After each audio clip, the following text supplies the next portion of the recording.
نحمده ونصلي على رسوله الكريم اما بعد فقد قال النبي صلی اللہ علیہ وسلم موتوا قبل ان تموتوا وحاسبوا قبل ان تحاسبوا۔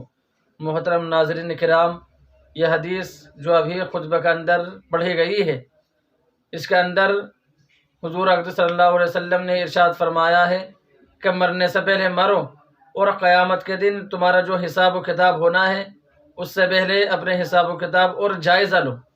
موت ضرور آنے والی ہے، اور موت کے مسئلے میں آج تک کسی نے اختلاف نہیں کیا، اور نہ ہی کسی نے موت کے آنے کا انکار کیا۔ انکار کرنے والوں نعوذ باللہ اللہ تعالیٰ کا انکار کر دیا کہ ہم اللہ کو نہیں مانتے، رسولوں کا انکار کر دیا، آسمانی کتابوں کا انکار کر دیا۔ لیکن آج تک دنیا کے اندر کوئی انسان ایسا نہیں ہوا کہ جس نے موت کا انکار کیا ہو کہ ہم موت کو نہیں مانتے۔ انسان تو انسان، جانور بھی موت کا انکار نہیں کر سکتے۔ جانور بھی جانتے ہیں کہ موت ضرور آنے والی ہے۔ چوہا بلو کو دیکھ کر اس لیے بھاگ جاتا ہے، اس کو موت کا یقین ہے۔ اور سڑکوں پر جو جانور بیٹھے رہتے ہیں، جب کوئی گاڑی آتی ہے تو وہ اٹھ کر چلے جاتے ہیں، کیونکہ ان کو بھی موت کا یقین ہے۔ انسان اپنے آنکھوں سے مشاہدہ کرتا ہے کہ آج فلاں کا بیٹا مر گیا، آج فلاں کی بیٹی مر گئی، آج فلاں کی بیوی مر گئی، آج فلاں کا شوہر مر گیا۔ اس وجہ سے انسان کوئی بھی موت کا انکار نہیں کر سکتا۔ تو موت ضرور آنے والی ہے، اور یہ بھی نہیں پتہ کہ موت ابھی آ جائے، ہو سکتا ہے ایک دن بعد آ جائے، 2 دن بعد آ جائے، 1 ہفتہ بعد آ جائے، 1 ماہ بعد آ جائے، 1 سال بعد آ جائے، کبھی بھی موت آ سکتی ہے۔ آج سائنس کے تحقیقات کہاں سے کہاں تک پہنچ چکی ہے، لیکن سائنس بھی یہ نہیں بتا سکتا کہ انسان کب مرے گا، اس کو کب موت آئے گی۔ تو لہذا جب موت یقینی آنے والی ہے، تو اگر انسان غفلت کے حالت میں اس دنیا سے چلے جائے تو نہ معلوم خدا جانے وہاں پر جا کر کیا حالات پیش آئے۔ کہیں ایسا نہ ہو کہ وہاں پر پہنچ کر اللہ تبارک و تعالیٰ کا غضب اور اس کے عذاب کا سامنا کرنا پڑے۔ اس لیے نبی علیہ السلام فرما رہے کہ موت سے پہلے مرو۔ موت سے پہلے مرنے کا کیا مطلب ہے؟ علماء نے اس کے 2 مطلب بیان فرمائے ہیں۔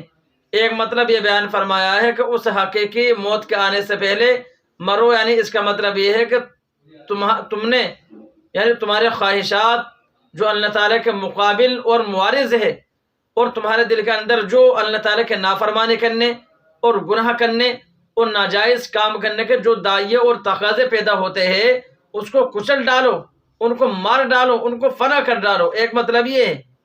اور دوسرا مطلب علماء نے یہ بیان فرمایا ہے کہ کبھی کبھی اپنے موت کا دھیان کیا کرو، موت کے بارے میں سوچا کرو کہ ایک دن مجھے مرنا ہے، اور جب میں مروں گا اس دنیا سے خالی ہاتھ جاؤں گا، نہ میرے ساتھ مال و دولت جائے گی، نہ میرے ساتھ بنگلہ جائے گا، نہ میرے ساتھ اولاد جائے گی، نہ میرے ساتھ دوست و احباب جائیں گے۔ جب میں مروں گا میں خالی ہاتھ جاؤں گا۔ واقعہ یہ ہے کہ آج ہم سے جو گناہ ہوتے ہیں، جو جرائم ہوتے ہیں، جو نافرمانیاں ہوتی ہے، جو ہم ایک دوسرے پر ظلم کرتے ہیں، ان کا سب سے بڑا سبب یہ ہے کہ آج ہم نے موت کو بھلا دیا ہے۔ جب تک انسان کے جسم کے اندر جان ہے اور ہاتھ پیر چل رہے ہیں، اس وقت انسان یہ سوچتا ہے کہ مجھ سے بڑا کوئی نہیں ہے۔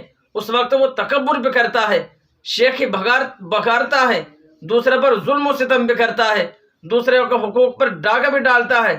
صحت اور جوانی کے عالم میں وہ سب کچھ کرتا ہے، لیکن اس کا دھیان اس طرف نہیں جاتا کہ ایک دن مجھے مرنا ہے، ایک دن مجھ کو موت آ جائے گی۔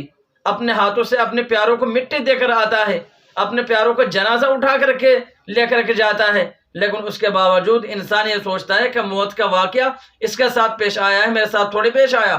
اس طرح غفلت کے عالم میں وہ زندگی گزارتا ہے اور موت کی تیاری نہیں کرتا۔ نبی علیہ السلام نے ایک حدیث پاک کے اندر کتنا خوبصورت جملہ ارشاد فرمایا ہے۔ فرمایا نبی علیہ السلام نے کہ اللہ تبارک و تعالیٰ کے 2 نعمتیں ایسی ہے کہ جس سے اکثر و بیشتر دھوکے میں پڑے ہوئے ہیں۔ ایک ہے صحت کی نعمت اور ایک ہے فراغت کی نعمت۔ یعنی جب تک صحت کی نعمت حاصل ہے اس وقت انسان یہ سوچتا ہے کہ ابھی تو یہ صحت کی نعمت ہمیشہ رہے گی، اور وہ اس صحت کے عالم کے اندر اچھے اور نیک کاموں کو ٹلاتا رہتا ہے کہ یہ کام چلو کل کر لیں گے، کل نہیں تو پرسوں کر لیں گے۔ لیکن ایک زمانہ ایسا آتا ہے، ایک وقت ایسا آتا ہے کہ صحت کی نعمت بھی ختم ہو جاتی ہے، اور دوسری نعمت ہے کہ فراغت، یعنی انسان کے پاس اس وقت اس وقت فرصت ہے، وہ فارغ ہے، اس کو وقت ملتا ہے، لیکن نیک کاموں کو یہ سوچ کر ٹالتا رہتا ہے کہ ابھی تو بہت وقت ہے، ابھی تو میں جوان ہوں، اور وہ جوانی کے عالم میں بڑے سے بڑے پہاڑ ڈھو سکتا ہے، خدمت خلق کر سکتا ہے، ریاضت اور مجاہدہ کر سکتا ہے، اپنے نامہ اعمال میں نیکوں کا ڈھیر لگا سکتا ہے، لیکن ذہن کے اندر یہ بات بیٹھی ہو کہ ابھی تو میں جوان ہوں، ابھی تو ذرا جوانی کے مزے لے لوں، زندگی کے مزے لے لوں، نیک کام کرنے کے لیے، عبادت کرنے کے لیے پوری زندگی پڑی ہے، یہ سوچ کر نیک کاموں کو ٹلاتا رہتا ہے۔ لیکن ایک وقت ایسا آتا ہے کہ فرصت نہیں ملتی، صحت چلی جاتی ہے، اس کو احساس نہیں ہوتا، جوانی ختم ہو جاتی ہے، اس کو احساس تک نہیں ہوتا، اور اب حال یہ ہے، بعد میں ایسا وقت آ جاتا ہے کہ نیک کام کرنا چاہتا ہے لیکن وقت نہیں ملتا، اس کے جسم کے اندر جان نہیں ہے، اس کی صحت نہیں ہے اس کے پاس۔ یہ سب باتیں اس لیے پیدا ہوئی کہ انسان نے موت کو بھلا دیا ہے۔ اگر وہ موت کو یاد رکھتا اور صبح شام موت کا دھیان کرتا تو وہ گناہوں سے بچتا اور اللہ تبارک و تعالیٰ کی اطاعت اور اللہ تعالیٰ کی عبادت کرتا۔